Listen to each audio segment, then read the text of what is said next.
Deuxième vidéo du jour, le cours sur fonction affine qu'on termine. Donc on va parler de sens variation d'une signe d'une fonction affine. Donc voilà, donc du coup on va parler de ça aujourd'hui. Donc une fonction affine, je vous rappelle qu'elle est de la forme ax plus b. Et son signe et sa variation vont dépendre du signe de a. C'est-à-dire j'ai juste regardé le signe de a. Donc si a est positif, c'est écrit dans le cours, la fonction f est croissante. Si a est négatif, la fonction f est décroissante. Et vous avez toujours le cas particulier, si a égale 0, donc vous avez f de x égale b. Vous avez une fonction constante. Le premier exemple, vous avez f de x égale moins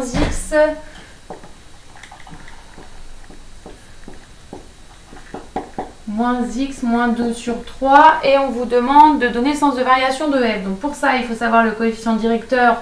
De votre fonction.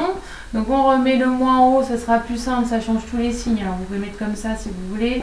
Ça fait moins x plus 2 sur 3. Et ensuite on décompose, ça fait moins 1x sur 3 plus 2 tiers. Donc si vous voulez, vous pouvez écrire comme ça, moins 1 tiers de x. Du coup, votre a, on a que a c'est moins 1 tiers et b c'est égal à 2 tiers. Donc B n'a aucune importance, qu'il soit positif ou négatif, ça ne change rien au sens de variation.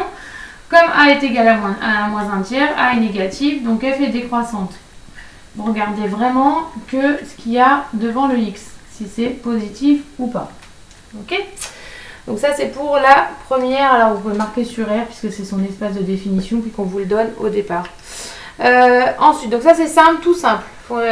Les croissances, décroissances d'une fonction affine, signe de A, positif, croissante, négative, décroissante. Pour le signe, ça va être un tout petit peu plus compliqué. Votre fonction affine, vous avez deux cas. Alors je vais en reparler, je vais faire des jeux de bras. Vous avez le cas où elle est positive, négative puis positive, et le cas où elle est positive puis négative. Donc vous avez deux cas, soit elle est croissante puis elle va être négative puis positive, soit elle est décroissante puis elle va être positive puis négative. Donc on va voir ça tout de suite. Donc lorsque A différent de 0, la droite D d'équation y égale à x plus b coupe l'axe des abscisses en un point d'abscisse x0. Et donc pour trouver le point x0, c'est-à-dire là où j'ai mis mes petites courbes, là j'ai les deux x0 pour les deux droites. Donc du coup pour le trouver, ça sera toujours le même calcul. Je cherche quand est-ce qu'on annule f de x. Donc je cherche f de x égale 0. Donc je cherche où ça s'annule, où est-ce que je coupe l'axe des abscisses. Donc du coup, ça veut dire que pour toutes les fonctions affines, ça va être ax plus b égale 0. Si je fais ax plus b égale 0, ça fait ax égale moins b. Et x égale moins b sur a. Et donc du coup, votre x0, il sera toujours égal à moins b sur a. Alors vous pouvez le recalculer à chaque coup. Moi, je le recalcule à chaque coup, vous allez voir. Mais si vous voulez vous rappeler de la formule, dans le tableau, ce sera toujours cette formule-là, moins b sur a. Donc ça, c'est pour le départ, pour savoir où est-ce que ça change de signe. D'abord, où elle coupe l'axe des abscisses. Ensuite, vous avez un tableau récapitulatif. Donc dans le tableau récapitulatif, vous avez deux parties, soit A est négative, soit A est positive. Donc je vous fais le tableau, puis on le remplit ensemble.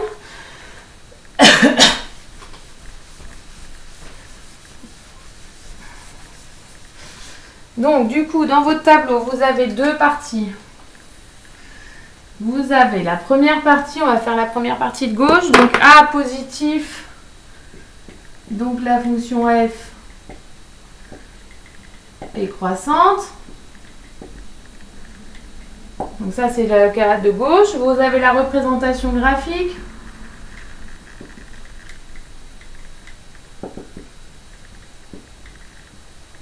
Ok. Donc dans la représentation graphique, vous me faites un petit repère, vous me tracez une droite dont une fonction affine qui est croissante, donc n'importe comment, comme ça par exemple. Donc on l'appelle CF, 0, 1, 1. Et donc du coup, vous avez le x0 qui va être là. Où est-ce que ça coupe? Si vous faites ça à chaque coup, du coup, vous allez savoir le signe de votre fonction. Alors, la première chose, c'est que votre tableau de variation, il ressemble toujours à ça. Ça facile puisqu'elle est soit croissante soit décroissante. Le tableau de variation, vous avez toujours ça. Hop, x, f de x, moins l'infini, plus l'infini, elle croît. Ok. Ce qui nous intéresse nous maintenant là, c'est le signe. Donc le signe c'est Vous savez, on l'avait fait dans le chapitre de fonctions. Le signe, c'est quand est-ce qu'elle est positive, quand est-ce qu'elle est négative, quand est-ce qu'elle est au-dessus de l'axe des abscisses, quand est-ce qu'elle est en dessous de l'axe des abscisses. Et donc du coup, votre tableau de signes, j'espère que vous allez encore voir. J'ai essayé de faire un truc, j'aurais dû faire le tableau avant. Votre tableau de signes, est-ce que vous voyez? Oui. X moins l'infini, plus l'infini. Ici, on a x0.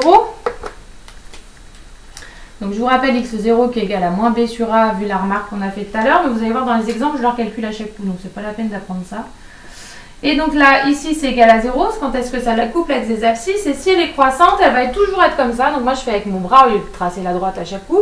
Elle va être toujours avant x0, elle va toujours être négative. Et après x0, elle va toujours être positive. Ça, c'est pour la partie de gauche. On va faire pareil avec quand a est négative. Donc si a est négative, vous avez donc a négatif. Donc la fonction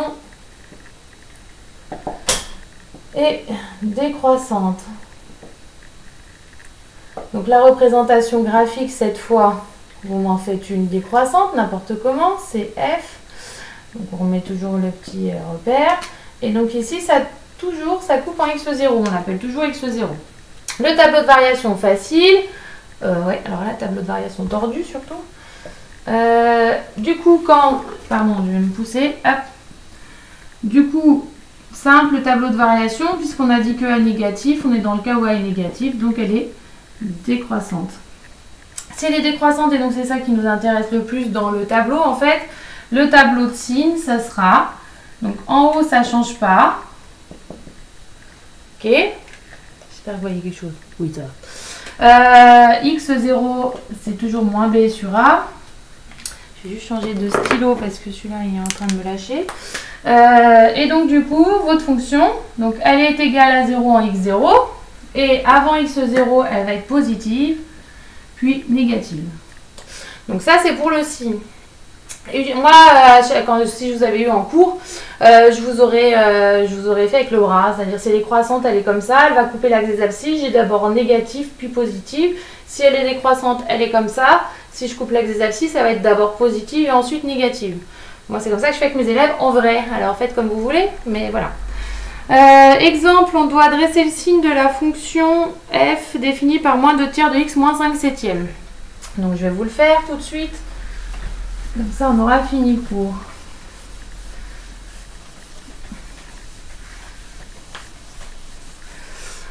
Alors, la première chose que vous allez faire, donc exemple, vous devez tracer le tableau de signes de la fonction f de x égale moins 2 tiers de x plus 5 septièmes. Donc la première chose qu'on fait, cours de M. Mudry et méthodologie, comme ça vous comprenez comment on fait, on va résoudre f de x égale 0, c'est-à-dire où est-ce que ça coupe l'axe des abscisses. Donc moins 2 tiers de x, alors il n'a pas pris un truc le plus simple, il a eu des fractions. Donc ça fait moins 2 tiers de x égale moins 5 sur 7. Et donc du coup je divise par moins 2 tiers. Bon, votre calculette elle le fait ça. Pour ceux qui ne se rappellent pas, parce que ça aussi ça va peut-être tomber un jour au bac, on inverse juste la fonction pour calculer ça, si jamais vous en rappelez pas. Bon, votre calculette elle le fait, vous pouvez faire la division si personne ne vous demande de vérifier. Donc ça fait moins 10 sur 21. Moins 10 divisé par moins 21. Oui, c'est ça. C'est bizarre son truc. Divisé par moins 21. Alors attendez 2 minutes, un petit bug au niveau du calcul, parce que je regarde le cours de M. Mudry, mais je suis pas sûre que ce soit juste ça. Tuc. Moins 5 sur... Non. Comme d'habitude, je suis très forte en calculette. Moins 5 sur 7 divisé par moins 2 sur 3. Non, ça fait 15 sur 14, oui. Je trouvais ça bizarre, le moins 10 sur 21. 15 sur 14, du coup. Je dis à M. Mudry qui est situé. Donc ça, c'est là où ça coupe l'axe des abscisses. Et donc du coup, ensuite, 2. Donc ça, c'est la première question. Donc on a trouvé que 0. 2, ben, on va dire que A est négatif. Alors ce qui est écrit, la phrase n'est pas très belle dans la question 2. On dresse le tableau de signes en n'oubliant pas les variations de la fonction A négative, donc croissante. Voilà, voilà. Donc en fait, il faut d'abord dire, avant que vous fassiez le tableau de signes, si elle est croissante ou décroissante, puisque ça va être en fonction de ça que ça change le signe. Donc ici, votre A, c'est moins 2/3, c'est négatif, donc F, elle est décroissante.